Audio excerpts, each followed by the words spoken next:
her life, and her son and husband, I think, was worried about her. But look how the internet worked. It was just Sue Zhang just catching, wait, this person? And she wrote back to her, are you saying you're going to take your life? And how God worked through the internet, that she then ended up coming to the 7 o'clock service. After the service, affirmation, because she walked up to Pastor Elwin, who was giving the message, said, you know, I was going to commit suicide today. And after that, I think what happened was her husband then contacted her and said that they had given her an extension on her rent, on her home, and they weren't going to get kicked out. But that's how God can work. And so at this point, I just wanted to ask Mike to give us a little, you know, Life Church has been doing it for centuries, yeah, centuries. But, you know, Mike, if you can tell us, because many of the churches here today, or organizations, I know like we have Gloria and Vanya from Tihati, it's a business, and they want to learn about using the internet. So I think for me, because I'm not an internet geeky, as you said, you know, you're sitting there and you say, it sounds great, but shucks, I don't know where to start. And I know you shared that, but for those who know now how important the internet can be in reaching people and progressing their business, what can they do to jump into it, low budget, and I know you have a session on that, but so that they can walk out of the door and feel encouraged today that, you know, I can do this. Like Tim said, there's some sources that you can go to on Google, but are there templates? Are there maybe just a way to kick it off, a kickstart for people here who like to advance their business, or especially their church, when they walk out the door and say, I can do this? Yeah, we covered some of that in one of the breakouts, but a lot of people were not in that breakout. So my recommendation is, first of all, before you create the website, or you know, before you dive into it, you always want to be intentional, you know, for what you're doing. So sit down, write it out, try to find out exactly the message you're going to get across, whether it's a business, ministry, group, you know, or any type of organization. So you want to be intentional.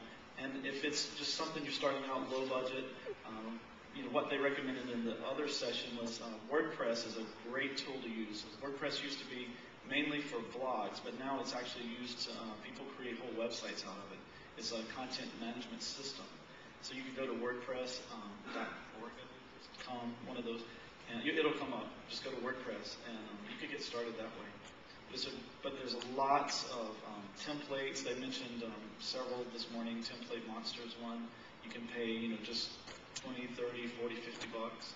I think Faith Highway back there, they can talk to you guys about some templates or some packages they have. Many different ways out there. Lots of stuff on the internet, tutorials.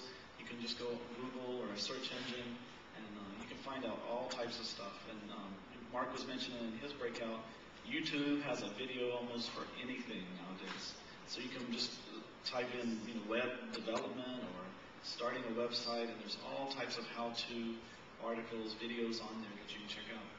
Fantastic. Again, so that affirms that you're here today to pick out just, you know, where do I find this information?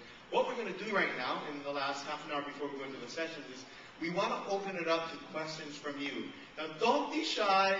I know your blood now has gone from your stomach. It's going back up to your head.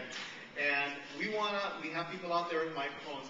If it's a question about the internet, about anything to do with networking churches, sound and lights, arts, multimedia, now's your time. Or walk out of that door going, oh, shuck, I'm too shy. Okay? So right now we're going to open it up. Questions, just general questions for anything that we've covered so far. Okay, here we got right here and here.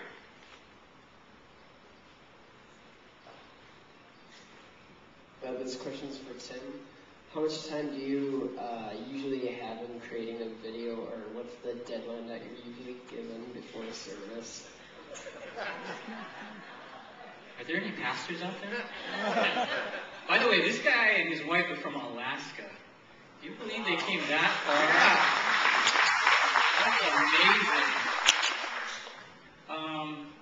amazing. Deadlines for videos. You know, in a church scenario, you're never given quite enough time to do what you'd like to do.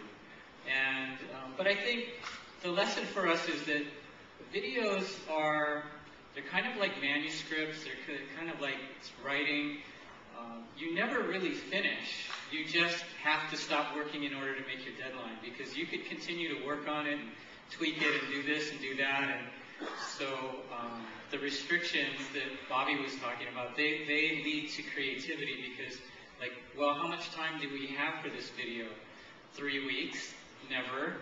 You know, a week usually, sometimes 2 days, sometimes, you know, and then you just say, what's the most creative and the best quality video we can produce in that time. And we try not to overshoot, because you don't want to under-deliver. So you try to do as much as you possibly can with the time that you're given and do the best possible job with it. And just know that whether you're given a year or 2 days, it'll never really be enough time, because there's always more that you'd like to do. So you just have to tailor the job to the resources available. Great. Can I actually tack something on? You know, one of the things that we talk to the team about is what we kind of sort of the cost quality curve. I mean, so if you've got, I love doing these little things with no graph. You imagine this is the graph. This is one side of it. This is the other side of the graph, right? Along this side is cost, and that includes, or resource includes, you know, people, time, money, you know, all those variables. And this is sort of the quality, you know, side of the chart. You'll find, I mean, there's a with most things, most video or any kind of creative works, there's a certain amount of effectiveness or quality you're going to get out of the first, you know, 20%, 30, 40, 50% of cost and time. That's there, it's going to jump up in here. And then over time, it'll just get flatter and flatter and flatter. It'll still get better, but if you imagine a motion picture, it sits way over here. It costs millions of dollars to produce, lots of time to produce, and it's like at the best quality you could possibly make it. You can still get a relatively decent quality video, not that quality, but it might be 10% less or 15% or 20% less, but the cost of it is, you know, 80% less, you know, than what it was in terms of time and, you know, people and resource. And so our ministry, we're always trying to choose where we're going to land on that curve, because it is a choice. You know, there's sometimes where it's like, hey, we could spend 2 years working on this project. We could just get that far in advance and work on it. But it may not be worth the investment, the last little bit of quality. It may not make it that much better as far as communicating the message. But some ministries I found choose to be a little bit further down the curve. They'll do fewer videos, but they'll be really well done in terms of the amount of time and energy and money that they spend on it. And there's others that if it can't be done in 2 hours, then it's not worth doing, and they're choosing to be there. Neither of them are necessarily wrong. It's just sort of a choice as far as what you're wanting to achieve with it. Great.